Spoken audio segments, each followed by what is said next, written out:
আমার প্রিয় বন্ধুরা, এই সমাজে বাঁচতে গেলে আমাদেরকে বেশি বেশি করে জ্ঞান অর্জন করতে হবে। আপনি বলবেন আমি পাস করেছি, আমি বিএ পাস করেছি, তাহলে তো আমার অনেক জ্ঞান। তা কখনোই না আমার প্রিয় বন্ধুরা, তা কখনোই না। আপনি বিএ পাস করেছেন, আমি এমএ পাস করেছি, আমরা ডিগ্রি অর্জন করেছি, কিন্তু আমরা জ্ঞান অর্জন করিনি। আপনার জ্ঞান দেখে মানুষ বুঝে নেবে আপনি কতটা শিক্ষিত। আপনি যত জ্ঞান অর্জন করতে পারবেন, এই সমাজের লোকের কাছে মাথা উঁচু করে বাঁচতে পারবেন। আর আপনার মধ্যে যদি কোনো জ্ঞান না থাকে, তাহলে এই সমাজের লোকেরা আপনাকে একটি টাকাও মূল্য দিবে না। আপনি একটা শিক্ষিত ছেলেকে মাইকে কিছু বলার জন্য বলতে বললেন, সে কিছুই বলতে পারছে না, কথা আটকে যাচ্ছে, কারণ সে জ্ঞানটা নেই যে মাইকে কিভাবে কথা বলতে পারে। অথচ সে অনেক শিক্ষিত। তাকে আপনি একটা খাতা আর কলম দিন, সুন্দর করে লেখে আপনাকে বুঝিয়ে দিবে, লোকে বলবে বাহ, দারুণ দারুণ দারুণ, লেখার একটা ভালো জ্ঞান অর্জন করেছে। অথচ আরেকটি অশিক্ষিত ছেলেকে আপনি মাইকে কিছু বলতে দিন, সে সুন্দর করে গুছিয়ে খুব সুন্দর করে কথাগুলো বলল, সবাই শুনে তালি মারতে শুরু করলো, বাহ, দারুণ দারুণ দারুণ। অথচ সে কোনোদিন স্কুলে যায়নি, কিন্তু মাইকে কিভাবে কথা বলতে হয় তার একটা জ্ঞান রয়েছে, যার জন্য মানুষ তাকে খুশি হয়ে তালি মারছে, শাবাশি দিচ্ছে, বাহ বাহ বাহ, কারণ সে একটা ভালো জ্ঞান অর্জন করেছে। তাই এই সমাজে বাঁচতে গেলে আমাদেরকে বেশি বেশি করে জ্ঞান অর্জন করতে হবে। আপনার বাবার অনেক টাকা, আপনি ইঞ্জিনিয়ার পাস করলেন, ইঞ্জিনিয়ার পাস করার পরে চাকরির জন্য এখানে সেখানে এই কোম্পানি ওই কোম্পানি দাঁড়িয়ে ঘুরে বেড়ালেন একটা ভালো চাকরি পাওয়ার আশায়। অথচ একটি অশিক্ষিত ছেলে, সে কোনোদিন স্কুলে যায়নি, বাবা তাকে টাকার অভাবে ঠিকভাবে লেখাপড়া শিখাতে পারেনি। সে ছেলেটা একটি মোটর মেকানিকের কাছে গিয়ে কাজ শিখতে লাগলো। সে সেখানে খুব সুন্দর করে কাজ শেখার পরে একটি নতুন দোকান খুললো। আপনার হঠাৎ করে সে 4 লাখ টাকা বাইকটি খারাপ হয়ে গেল। আপনি কি করবেন বলুন তো?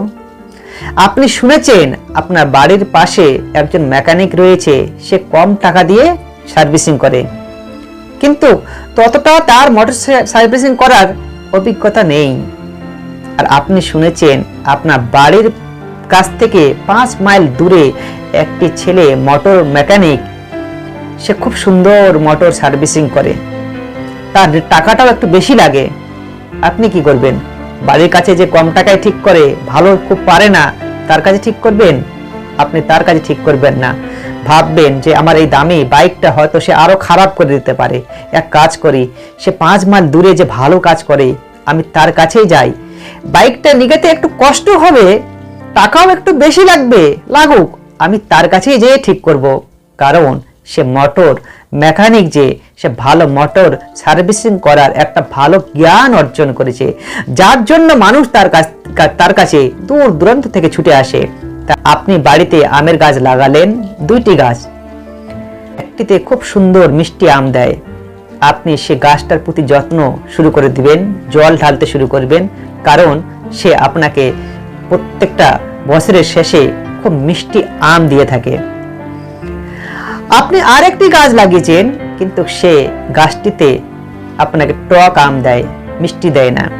আপনি সে গাছটার প্রতি যত্ন নেবেন না। আপনি কি করবেন বলুন তো? সে গাছটাকে কেটে খড়ি করে ফেলবেন, কারণ সে গাছটার ভালো জ্ঞান নেই।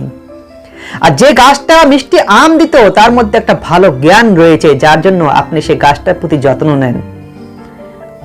আপনি কবিরাজের কাছে গেলেন, কবিরাজ বলল আমি একটা ছোট্ট একটা গাছের কথা বলছি, এই গাছটা আপনি জঙ্গল থেকে তুলে নিয়ে এসেন, আমি একটা ওষুধ বানিয়ে দেবো, আপনার রোগটা ভালো হয়ে যাবে।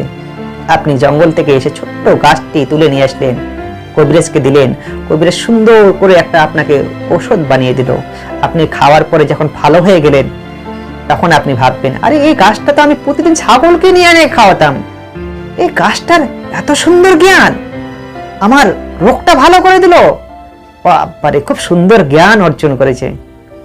আপনার গাছটার প্রতি শ্রদ্ধা ভালোবাসা বেড়ে গেল।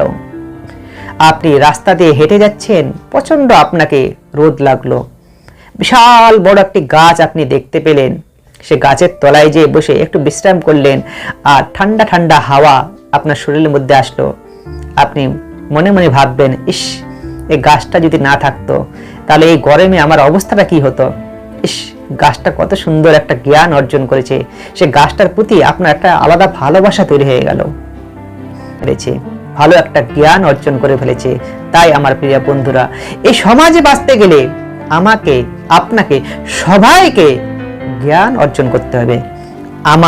আমার মধ্যে, আপনার মধ্যে, আমাদের মধ্যে যদি জ্ঞান না থাকে, আমি একটু আগে যে আপনাকে বুঝিয়ে বললাম যে আমের গাছটি টক ছিল, আম ভালো দিতে পারতো না, তাকে আপনি কেটে খড়ি করে ফেললেন।